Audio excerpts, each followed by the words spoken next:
하는 말씀이 대속이라 계속해서 하나님의 구속의 역사에 관한 말씀을 나누고 있는데요. 오늘은 이제 주님께서 우리를 위해 십자가에 죽으신 내용 중에 우리를 위해 대신 속죄하신 내용을 함께 통해 은혜를 나누려고 해요.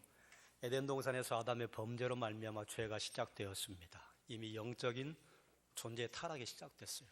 아담 스스로 죄를 지은 것이 아니라 영적인 존재가 아담을 유혹했어요. 그로 말미암아서 인간 역사 속으로 죄가 들어왔습니다. 대표의 원리 때문에 아담의 죄가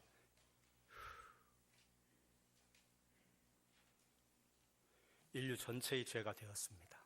죄 때문에 하나님과의 관계가 파괴되고 사람과의 관계가 파괴되고 자연과의 관계가 파괴되고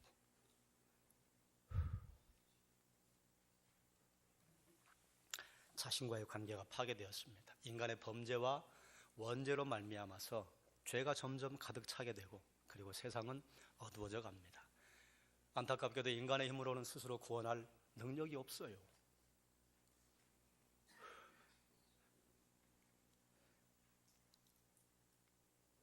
그런데 하나님께서 인간을 위해 은총을 베풀어 주셨잖아요.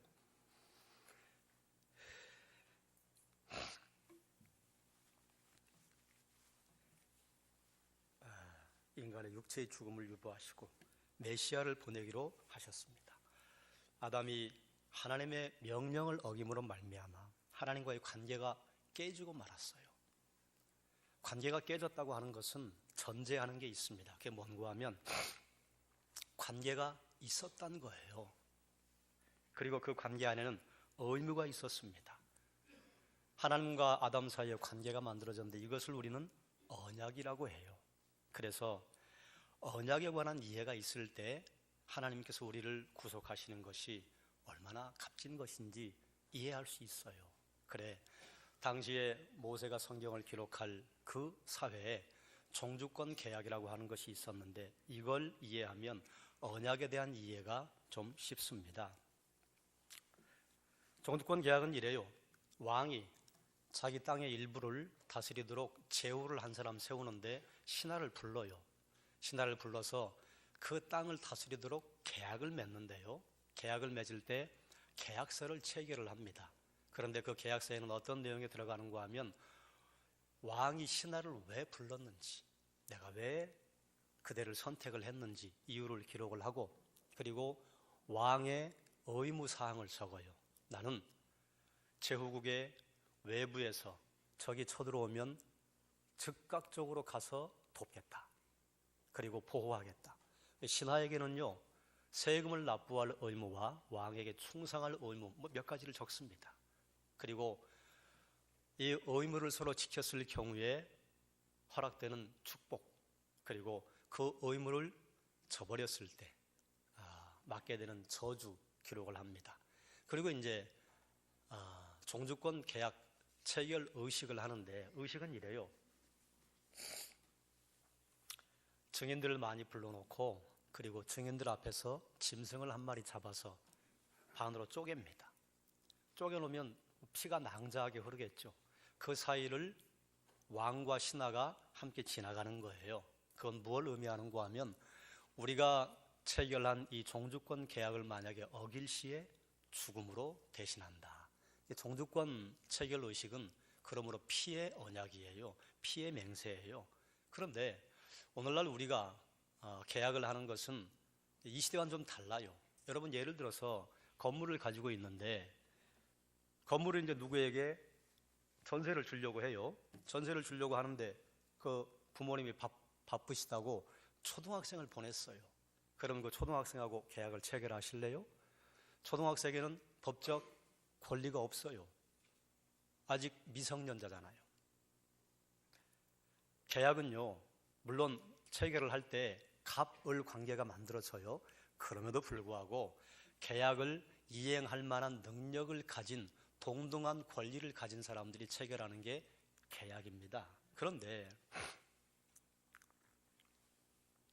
종주권 계약은 그런 게 아니에요. 누가 능력이 더 많아요? 왕이 더 많아요. 왕이 더 많은데 신하를 불러서 신하와 함께 계약을 맺는 것인데요. 이건 서로 동등한 권리가 아니에요. 동등하지 않은 권리자가 모여서 계약을 체결하는 것입니다. 그러면 동등하지 않은 권리자가 만나서 계약을 체결하기 때문에 의리된 신하에게는 이게 완전히 불리한 언약인가? 아니에요. 오히려 신하의 입장에서 봤을 때는 고맙고 감사하기 짝이 없는 계약 체결 아닙니까? 수없이 많은 신하들 가운데 나를 특별히 왕이 생각을 해서 불러서 한 지역을 다스리는 권리를 주겠다고 하는 거예요. 얼마나 감사해요. 하나님과 아담이 맺은 언약도 이와 같습니다. 하나님과 아담이 맺은 언약의 내용은요, 이런 거잖아요. 선악을 알게 하는 열매에 따먹지 말아라. 그러면서 그 외 나머지 것들은요, 다 너에게 일임할게. 하나님께서 이 세상을 창조하시고 그리고 모두 다 갖춰 놓으시고 아담에게 그걸 주셨어요. 주시고 나서 너 이 땅을 다스리는 대리자로 내가 삼을게. 이게 아담과 하나님 사이에 맺어진 언약이에요. 그럼 이 언약이 아담에게 불리합니까? 아니죠. 불리한 게 아니에요. 아담의 입장에서는요, 그저 고맙고 감사할 뿐이에요. 그런데 여기서 이제 아담이 하나님의 명령을 어기게 됩니다. 그래서 장구한 인간의 역사 가운데 하나님의 구속의 역사가 흘러가는데, 주님의 구속의 역사, 하나님의 구속의 역사를 이해하기 위해서 우리가 언약에 대한 것을 좀 이해를 할 필요가 있어요. 그래서 첫 번째 따라하십시다. 행위 언약. 이것은 행위를 담보로 이루어진 언약이에요. 행위 언약의 당사자는 하나님과 아담이었습니다. 내용은 뭔고 하면 선악을 알게 하는 나무의 열매를 따먹지 말라. 이것이 아담이 지켜야 할 약속이었어요. 만약에 그걸 지키지 못하면요, 어떤 저주가 있어요? 반드시 죽을 것이다. 그런데 아담이 하나님께서 금하신 열매를 먹고 말았습니다. 그래 결국 죽음에 이르르고 말았어요. 어떤 사람들은 이렇게 묻는 분들이 있어요. 하나님이 왜 거기에 선악을 알게 하는 나무를 둬서 인간이 넘어지게 만들었습니까?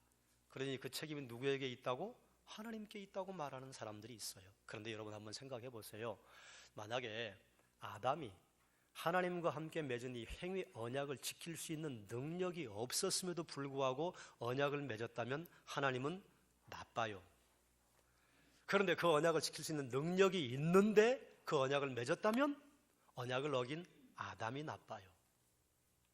예를 들어서 어린이집에는 어린이집의 아이들이 지켜야 할 어린이집의 규칙이 있습니다. 또 초등학교에 가면 초등학교의 교칙이 있어요. 대학에 들어가면 대학의 교칙이 있고, 회사에 들어가면 회사의 구성원들이 지켜야 할 사규가 있습니다. 만약에 어린이집을 다니는 아이에게 고등학생들이 지켜야 할 교칙을 정해놓고 지키게 했다고 그러면 그 어린이집이 나쁜 거예요. 그런데 어린이집에서 아이들에게 이건 하면 안 돼요, 이건 해도 되는 거예요, 이건 어린아이들이 지킬 수 있는 거예요, 없는 거예요? 있는 거예요. 전혀 불가능한 걸 지키라고 한다면 어린이집에서 만약에 그 아이가 뭔가 잘못을 했을 때 그 아이에게 벌칙을 주면요, 나쁜 거예요. 그러나 지킬 수 있어요. 지킬 수 있는 능력이 있으니까 그 규례를 만든 거예요. 선악을 알게 하는 나무의 열매를 따먹지 말라고 하는 것, 아담이 지킬 수 있었어요. 왜 그랬는가 하면 하나님께서 맨 처음 아담과 하와를 만드셨을 때 아담과 하와의 상태는요, 굉장히 완벽했습니다. 뛰어났습니다. 우리의 상상을 초월할 정도로 지성과 감성과 영성이 풍성했을 거예요. 지킬 수 있었어요. 그런데 어긴 거예요. 그러니까 책임을 져야 되는 거예요. 언약이 아담에게 무거운 게 아니었습니다. 하나님께서 그만한 능력을 주시고 지키라고 하셨던 거예요. 그럼 못 지켰으니까요. 그럼에도 불구하고 언약을 깨버렸기 때문에 언약대로 저주 아래로 들어간 것입니다. 그런데 이제 이렇게 이 언약을 지키지 못한 것으로 말미암아서 완전히 인간에게 있는 모든 능력이 어두워지고 말았습니다. 그래서 하나님이 준비하신 게 두 번째예요. 따라하십시다. 구속 언약. 구속 언약의 당사자는 성부와 성자와 성령 하나님이십니다. 창세기 3장 15절에 보면요, 내가 너로 여자와 원수가 되게 하고 내 후손도 여자의 후손과 원수가 되게 하리니 여자의 후손은 내 머리를 상하게 할 것이요 너는 그의 발꿈치를 상하게 할 것이니라 선포하셨어요. 그런데 여기에 인간에게 너희가 이렇게 하면 내가 이렇게 해줄게 라고 하는 조항이 없습니다. 이 말씀은 언제 선포하셨는가 하면 행위 언약을 어긴 아담과 하와에게 벌칙을 선포하실 때, 저주의 내용을 선포하실 때 하나님께서 일방적으로 선포하신 거예요.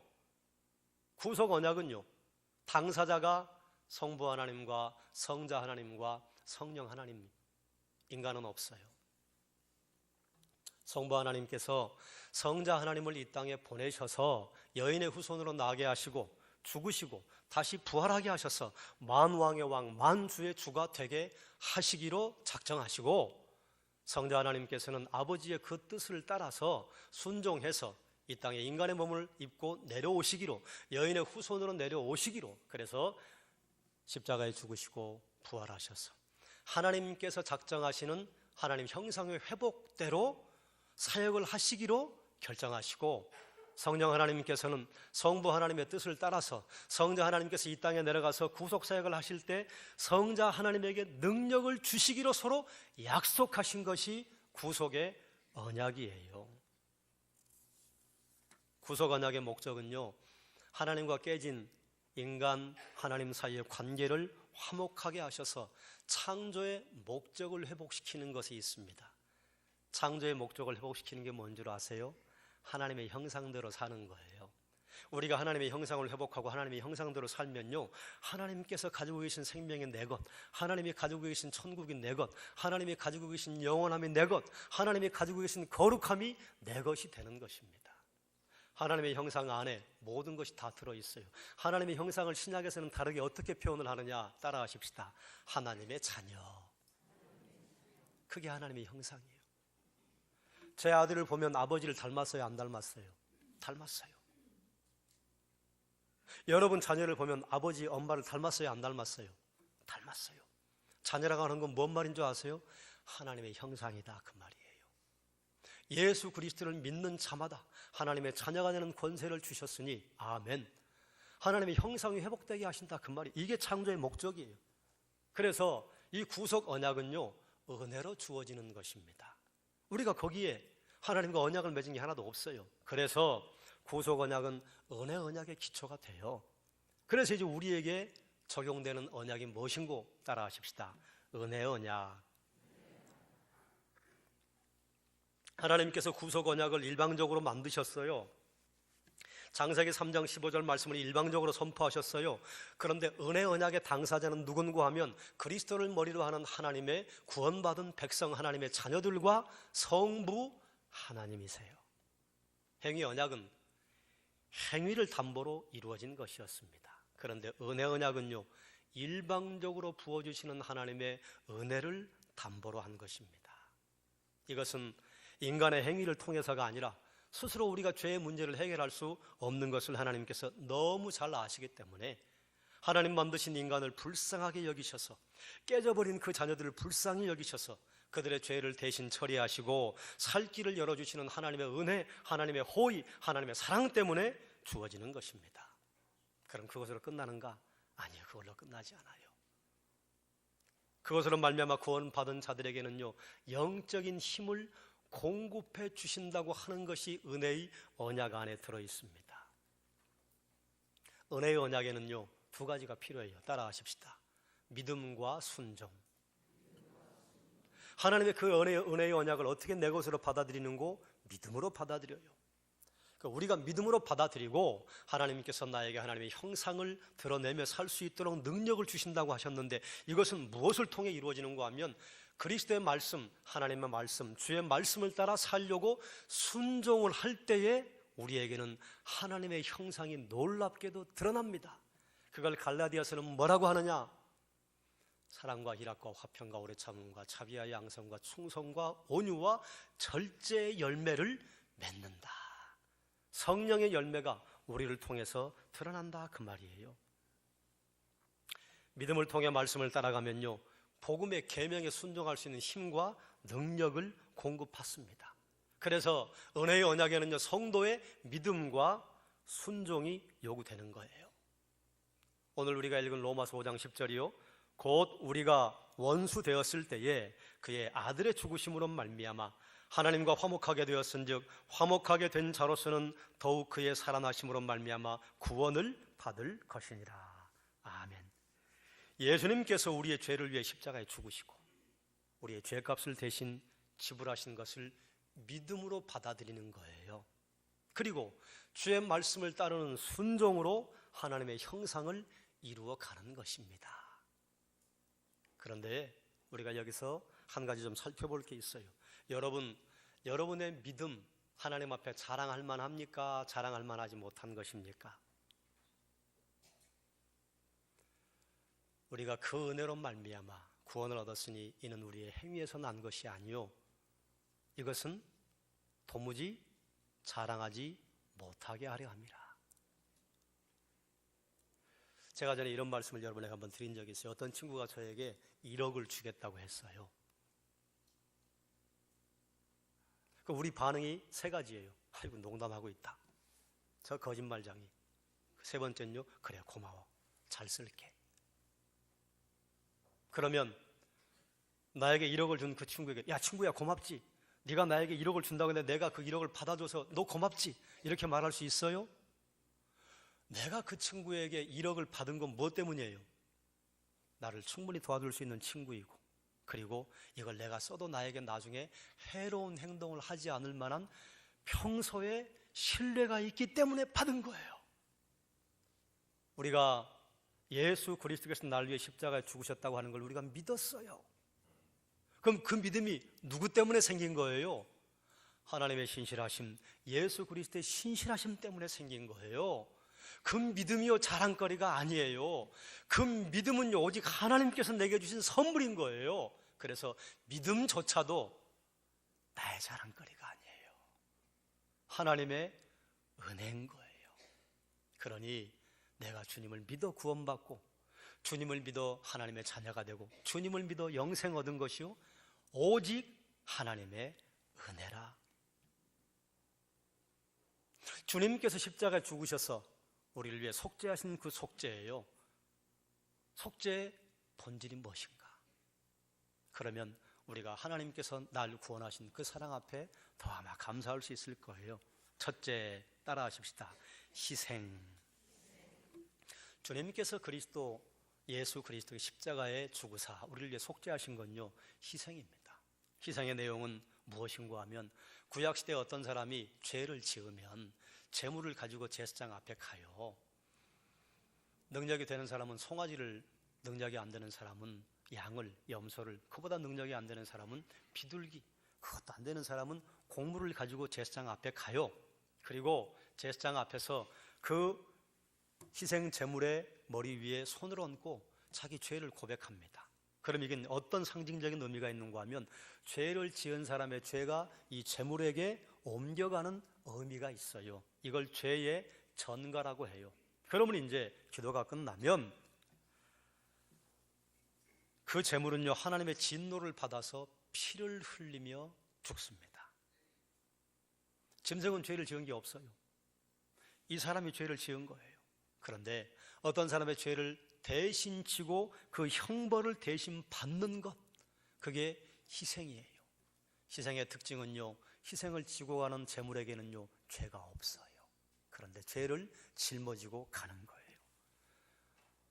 우리의 죄를 예수님에게 하나님께서 전가하셨다 그 말이에요.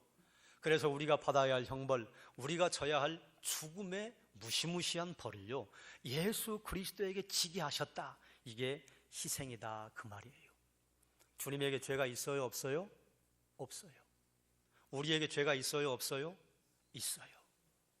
그런데 내가 죽지 않고 주님이 죽으셨다. 그게 희생이다 그 말이에요.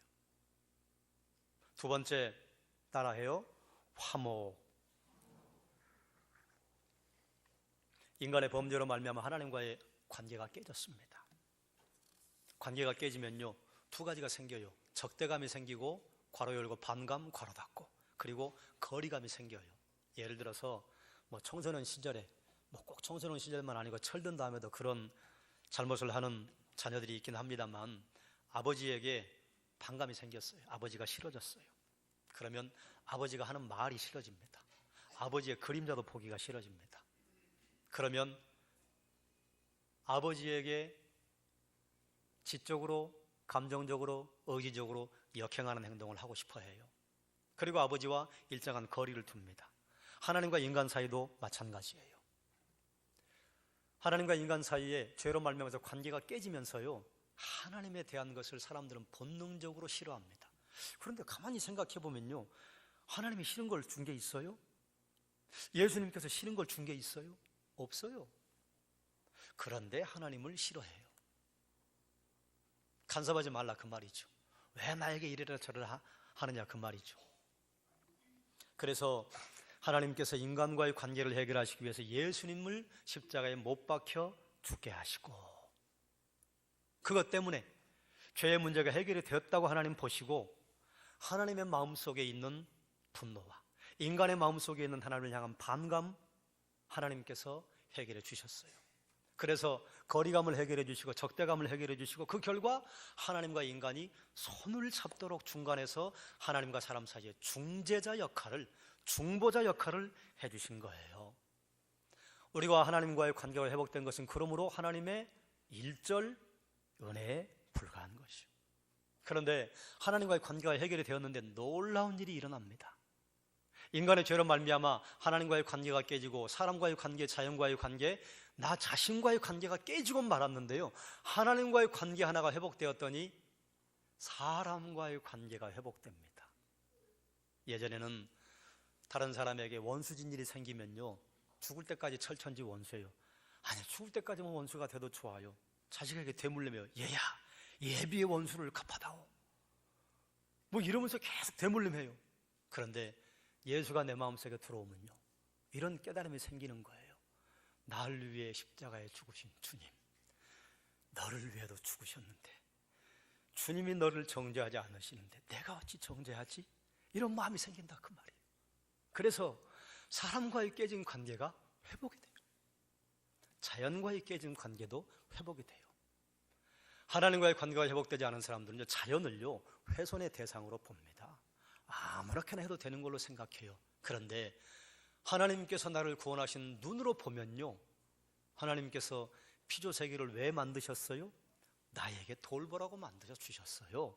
나에게 다스리라고 만들어 주셨어요. 환경신학이요, 자연보호요. 하나님 없는 환경신학과 하나님 없는 자연보호는요, 그건 뜬구름 잡는 신학에 불과합니다. 왜 환경을 보호하고 왜 자연을 사랑해야 돼요? 주님이 만드셨으니까요.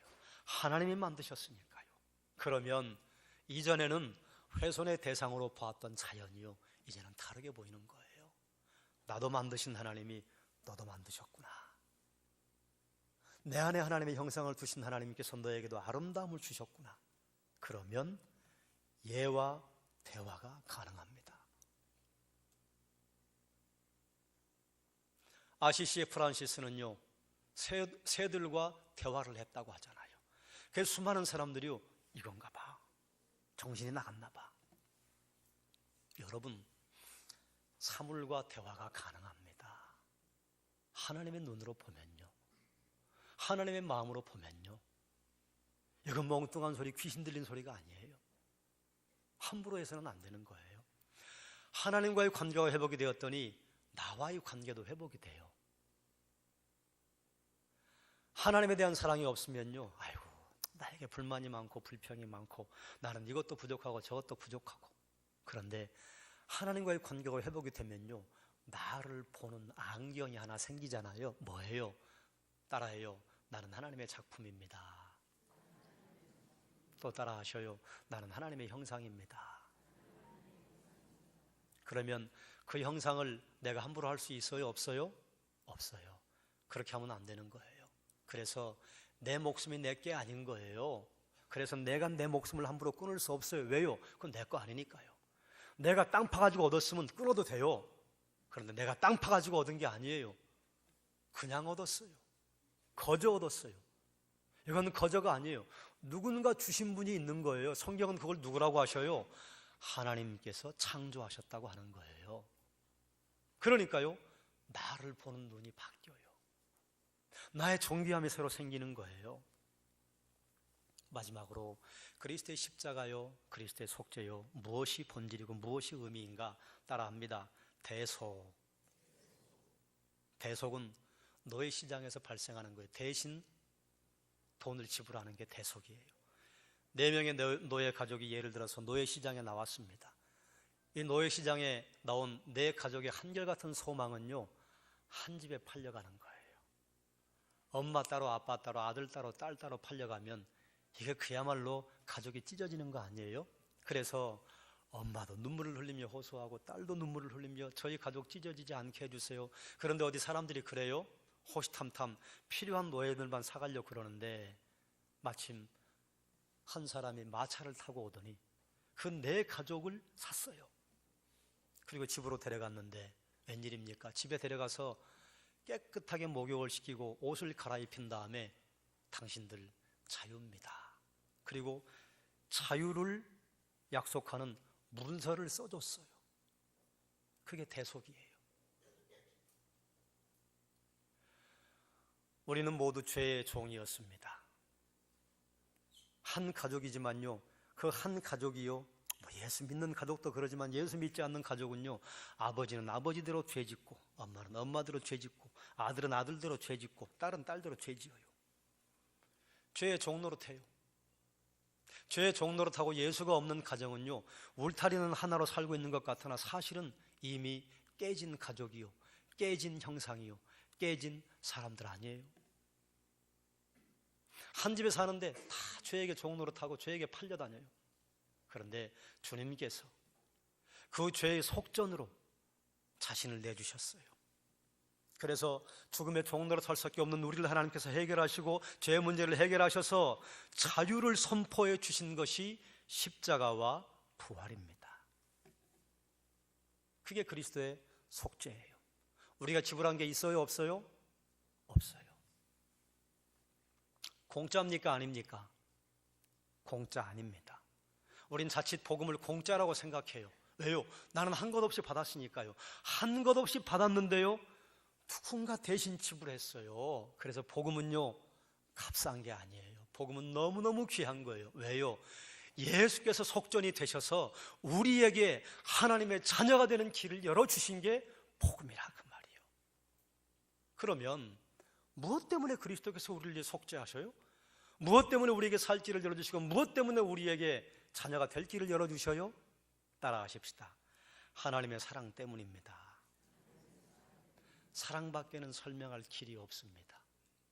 요한복음 3장 16절에 하나님이 세상을 이처럼 사랑하사 독생자를 주셨으니 이는 저를 믿는 자마다, 우리가 무엇을 해서 우리가 하나님 앞에 뭘 해드려서 그게 아니고 믿는 자마다 멸망하지 않고 영생을 얻게 하려 하심이라.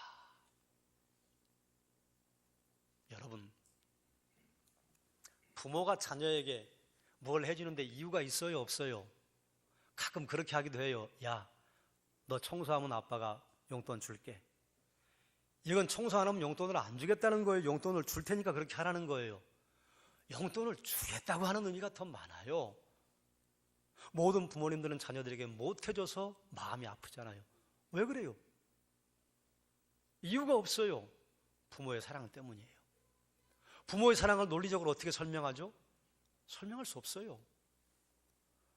부모니까 그냥 하는 거예요. 하나님께서 왜 우리에게 하나님의 자녀가 되는 권세를 주시고 우리를 그리스도의 속죄를 통해서 하나님의 형상을 회복하게 하셨는가? 이유가 없어요. 하나님께서 우리의 부모이기 때문이에요. 하나님께서 우리를 창조하셨기 때문이에요. 하나님께서 나를 만드셨기 때문이에요. 하나님께서 나의 아버지라고 하는 것 외에는 하나님의 사랑을 설명할 길이 없어요. 여러분이 알고 계실 만한, 예전에 어떤 사람이 이런 찬양을 하나님께 올렸어요. 사랑이 구주를 죽게 했네, 왜 날 사랑하나, 날 위해 십자가 죽으셨네. 왜 날 사랑하나, 왜 날 사랑하나, 왜 날 사랑하나. 왜 주님 갈보리 죽으셨나, 왜 날 사랑하나. 왜요? 이유가 없어요. 하나님의 사랑이요.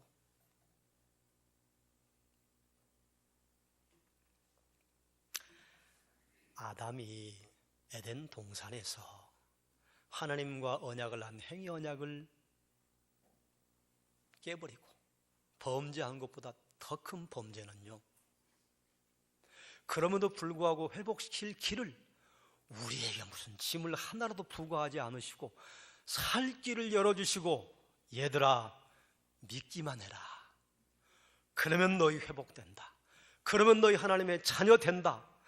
나를 위해 십자가에 죽으신 그리스도의 사랑을 거부하는 것은요, 에덴 동산의 그 선악을 알게 하는 열매를 따먹은 것보다 더 나쁜 거예요. 그래서 주님의 그 사랑을 시인하고 그리스도를 시인하는 사람은 생명의 부활을 하고, 그리스도의 사랑을 부인하고, 뭐 때문에요? 왜요? 내가 십자가 죽어달라고 했습니까? 이렇게 하나님 앞에 그리스도를 부인하는 사람에게는요, 영벌이 주어지는 것입니다. 그게 독단이에요? 그게 하나님의 고집이에요? 그게 기독교의 폐쇄성이에요? 아니에요. 사랑이에요. 말씀을 정리하겠습니다. 하나님은 치밀한 계획을 가지고 우리를 구원하셨습니다. 하나님의 세상을 이처럼 사랑하사. 이 이처럼은요, 창세기부터 말라기까지 하나님께서 침묵하셨던 것에 대한 하나님의 답이에요. 왜요?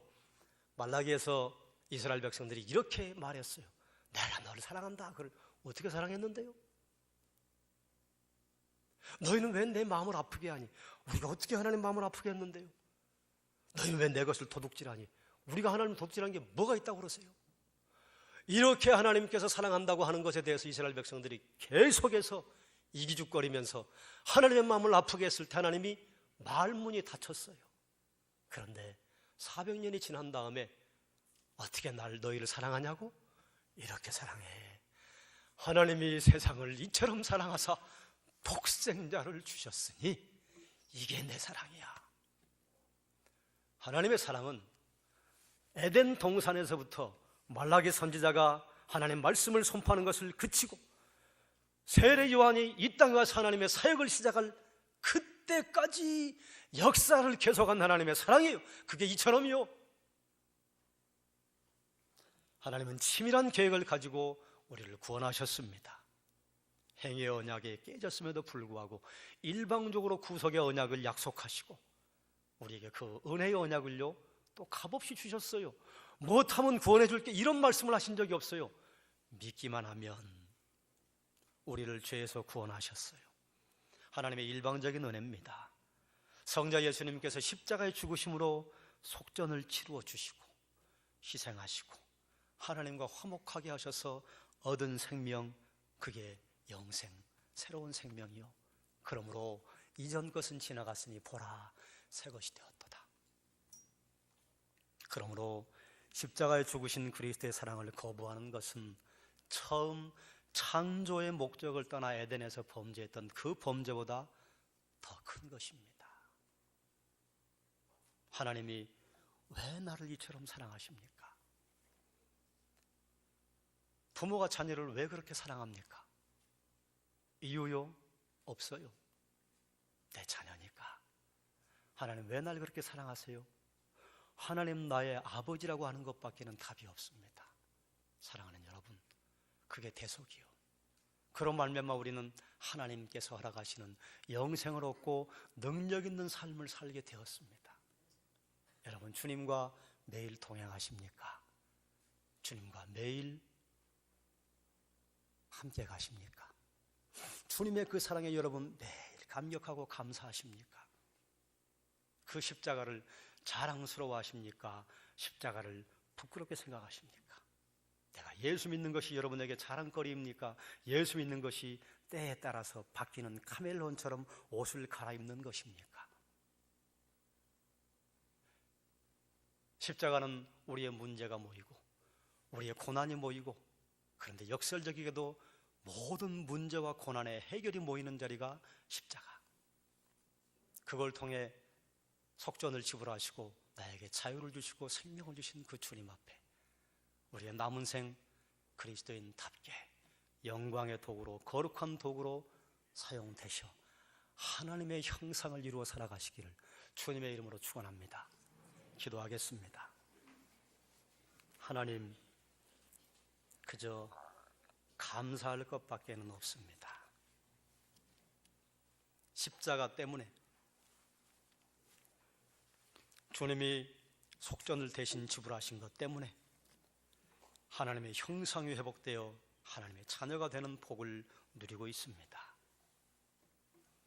우리가 한 것이 아무것도 없는데 그저 주만 바라보면 산다고 하는데, 그런데도 불구하고 그것 보는 것을 큰 일이나 해주는 것처럼 생각하고 살아가는 이 시대에 수없이 많은 하나님의 깨어진 형상들을 불쌍히 여겨주시며 그저 주님만 바라보고 따라가면 하나님이 주신 풍성한 삶을 산다고 약속하셨는데도 우리가 매일 주님 바라보는 걸 놓쳐버리고 우리는 하나님의 형상으로 다시 회복되었는데도 불구하고 하나님의 형상의 경건의 능력을 드러내지 못하고 살고 있는데, 하나님 불쌍히 여겨주셔 우리에게 믿음을 더하시고 주의 말씀을 따라 순종하며 하나님의 형상을 드러내며 살게 하여 주옵소서.